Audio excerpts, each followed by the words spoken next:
تو میں کلمہ پڑھ لوں گا، اگر نہیں بلائیں گے تو میں کلمہ نہیں پڑھوں گا۔ حضور نے اشارہ فرمایا، پتھر ڈوبنے کی بجائے تیرتا ہوا مصطفیٰ کی بارگاہ میں حاضر ہو گیا۔ جو رب مکمل ذمہ داری اور بیداری کے ساتھ سماعت فرمائیں۔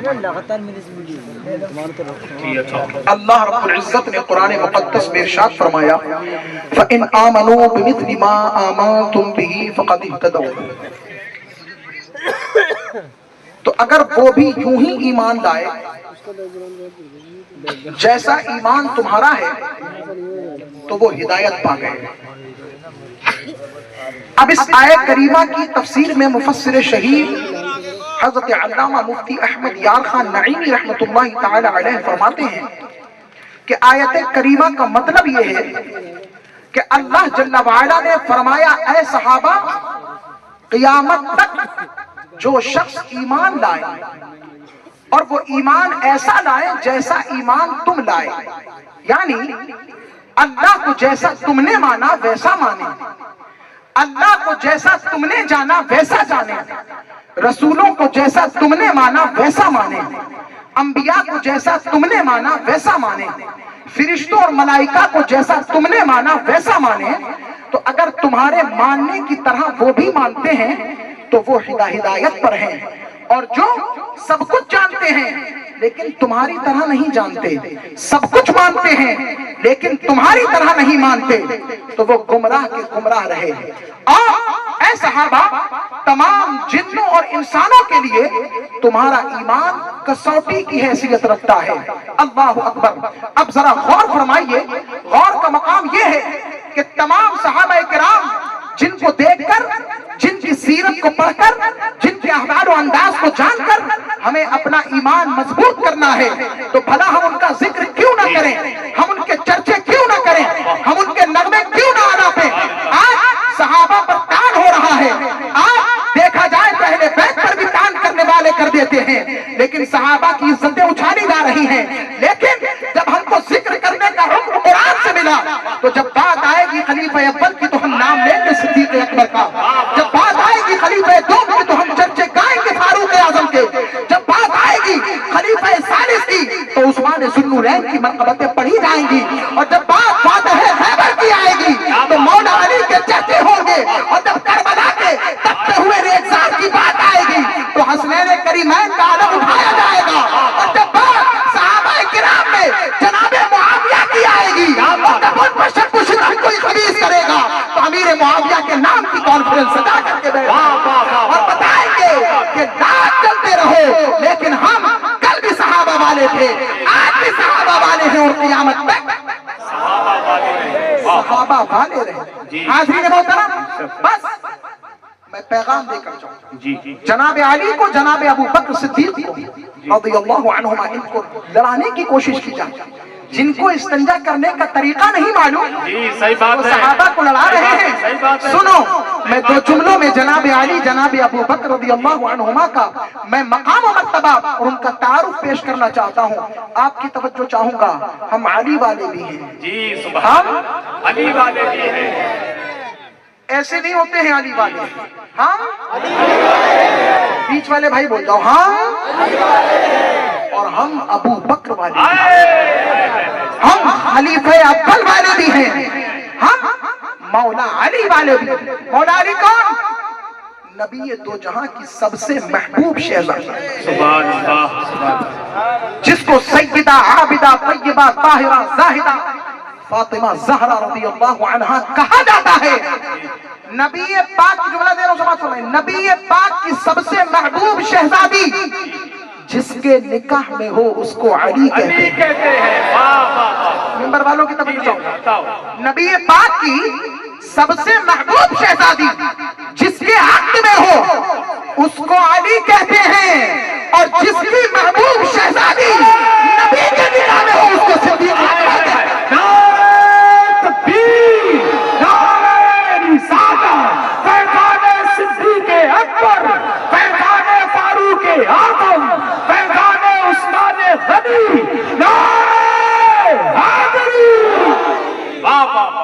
ہم وہ نہیں، بلکہ ہم اعلیٰ حضرت صرف کہتے نہیں، بلکہ اعلیٰ حضرت کی تعلیمات سنت کا ہے بیڑا پار، اصحاب حضور نجم ہے اور ناؤ ہے عطرت رسول اللہ کی، عرش حق ہے مسند رفعت رسول اللہ کی، دیکھ لی ہے حشر میں عزت رسول اللہ کی۔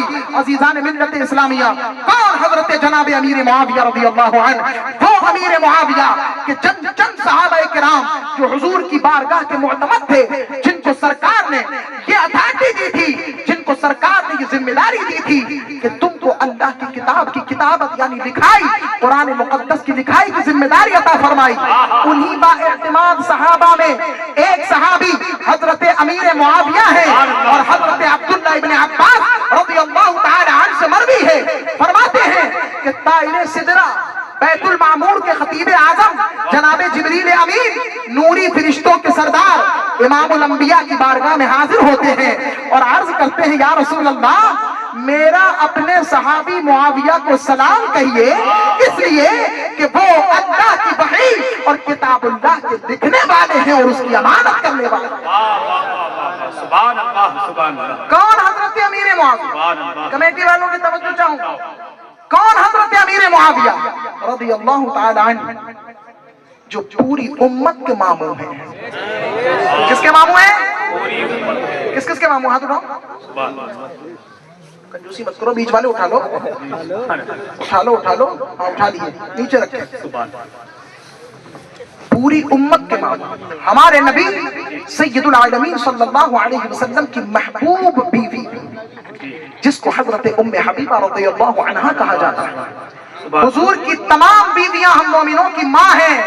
کون ہے؟ ہم مومنوں کی ماں۔ قرآن کہتا ہے ان ماؤں کے لیے یا نساء النبی لستن کاحد من النساء، یا نساء النبی لستن کاحد من النساء، اے نبی کی بیویوں تم عام عورتوں کی طرح نہیں ہو۔ قرآن کہہ رہا ہے اے نبی کی بیویوں تم عام عورتوں کی طرح نہیں ہو، جس کی بیویاں عام عورتوں کی طرح نہیں ہو سکتی تو ہم ان کے شوہر محمد الرسول اللہ کے برابر کیسے ہو سکتے ہیں صلی اللہ علیہ وسلم۔ وہ حضرت جناب ام حبیبہ رضی اللہ تعالی عنہا، ان کے سگے بھائی حضرت امیر معاویہ رضی اللہ عنہ ہیں۔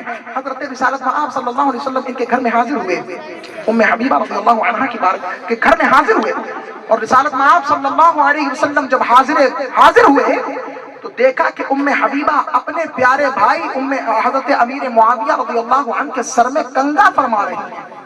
یہ دیکھ کر حضور پاک صلی اللہ علیہ وسلم نے فرمایا اے ام حبیبہ کیا تم اپنے بھائی معاویہ سے محبت کرتی ہو؟ تو حضرت ام حبیبہ مسکراتی ہوئی عرض کرتی ہیں یا رسول اللہ بھلا ایک بہن بھی اپنے بھائی سے نفرت کر سکتی ہے؟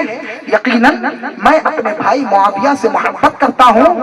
تو حضور جان عالم صلی اللہ علیہ وسلم نے فرمایا تو پھر گواہ ہو جاؤ میں بھی معاویہ سے محبت کرتا ہوں اور میرا رب بھی معاویہ سے محبت کرتا ہے۔ یہ ایک روایت ہے۔ دوسری روایت جس کے راوی صحابی رسول حضرت ابو درداء رضی اللہ عنہ ہیں، فرماتے ہیں کہ جان کائنات نے فرمایا کہ جو میں معاویہ سے محبت کرتا ہوں اور میں اس سے بھی محبت کرتا ہوں جو میرے معاویہ سے محبت کرے۔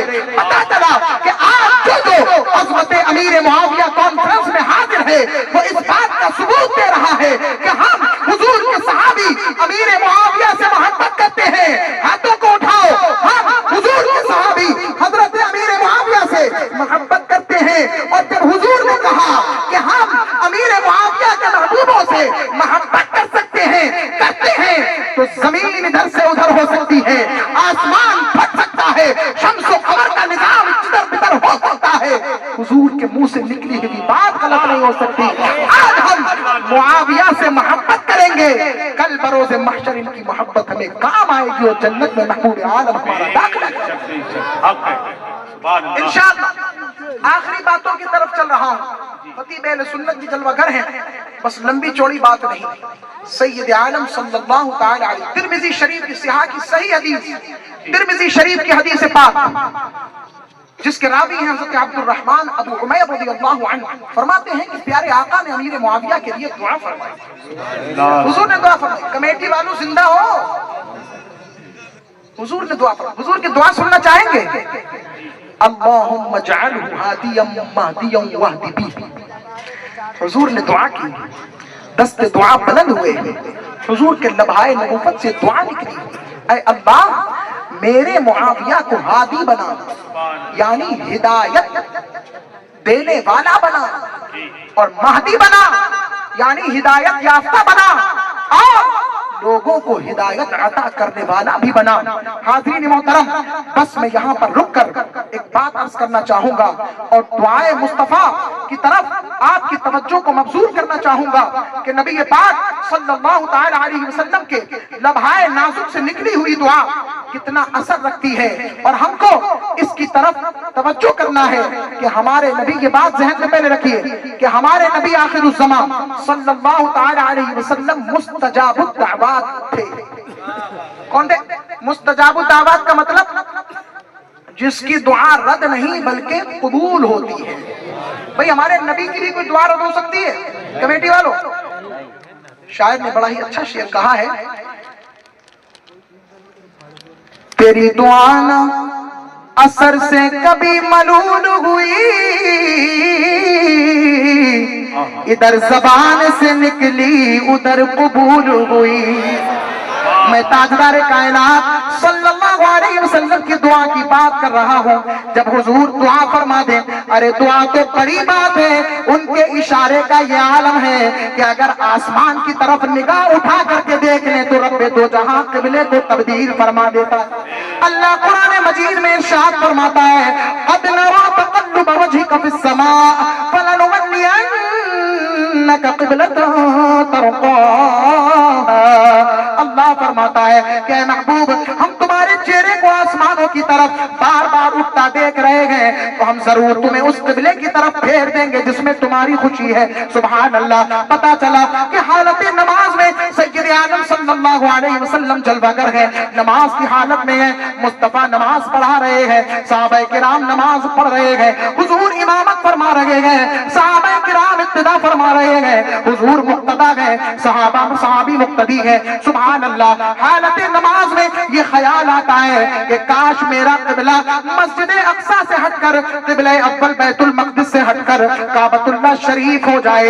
اتنا سوچنا تھا، آسمانوں کی طرف نگاہ اٹھا کر کے دیکھتے گئے، رب دو جہاں نے جبریل امین کو فوراً روانہ فرمایا کہ جبریل جاؤ اور میرے محبوب سے کہہ دو کہ حالت نماز میں اپنا رخ کعبے کی طرف کر لیں۔ سبحان اللہ۔ مسجد اقصی سے ہٹا کر اپنا رخ کعبے کی طرف کر لیں۔ اور سنیے، حدیث پاک کے اندر آتا ہے کہ جب جبریل امین یہ پیغام رب العزت لے کر حاضر ہوئے تو حضور اکرم جماعت میں تھے، غالباً راوی کہتے ہیں ظہر کی جماعت ہو رہی تھی۔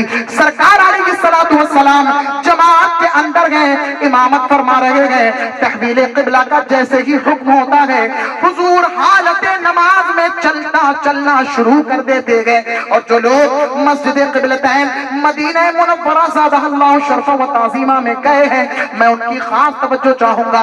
مسجد قبلتین یعنی دو قبلوں والی مسجد قبلتین مسجد اقصی کی طرف بھی سمت ہے، اور مسجد حرم شریف یعنی کعبۃ اللہ کی طرف، اور یہ دونوں چیزیں اپوزٹ ہیں۔ کعبۃ اللہ اس طرف ہے، مسجد اقصی اس طرف ہے۔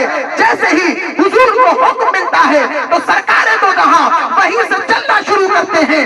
آگے امام الانبیاء چل رہے ہیں، حالت نماز میں ہے، پیچھے مبارک جماعت صحابہ کی چل رہی ہے۔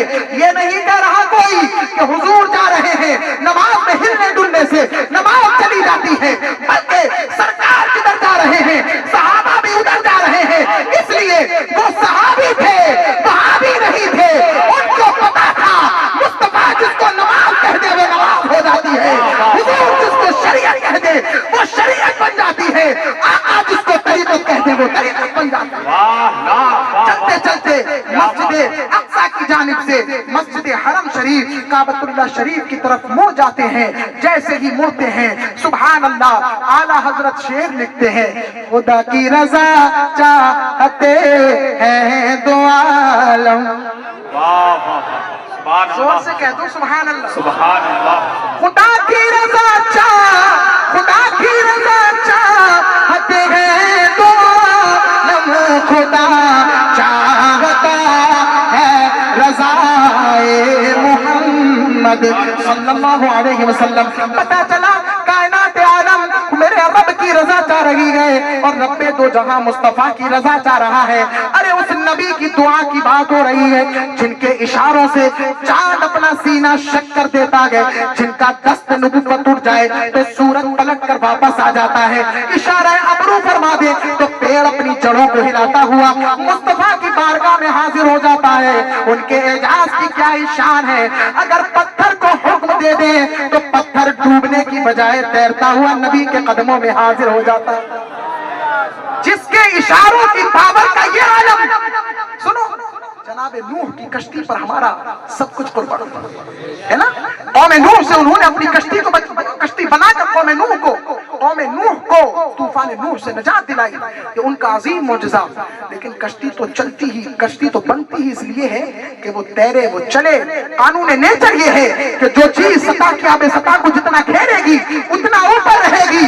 یہ جناب نوح کا معجزہ ہے, اس پر ہماری جان قربان, ہمارا مال قربان. لیکن کیا بات ہے, رحمت عالم کی دریا کے اس پار کھڑے ہیں اور ارشاد فرماتے ہیں اے پتھر یہاں پر آ جا. وہ حضرت اکرمہ جو ابو جہل لعین کے بیٹے تھے, انہوں نے کہا یا رسول اللہ اگر آپ اس پتھر کو ادھر بلا دیں گے تو میں کلمہ پڑھ لوں گا, اگر نہیں بلائیں گے تو میں کلمہ نہیں پڑھوں گا. حضور نے اشارہ فرمایا, پتھر ڈوبنے کی بجائے تیرتا ہوا مصطفیٰ کی بارگاہ میں حاضر ہو گیا. جو رب جس کے اشارے کی اتنی قدر کرتا ہو تو اس کی دعا کی کتنی قدر کرتا ہوگا.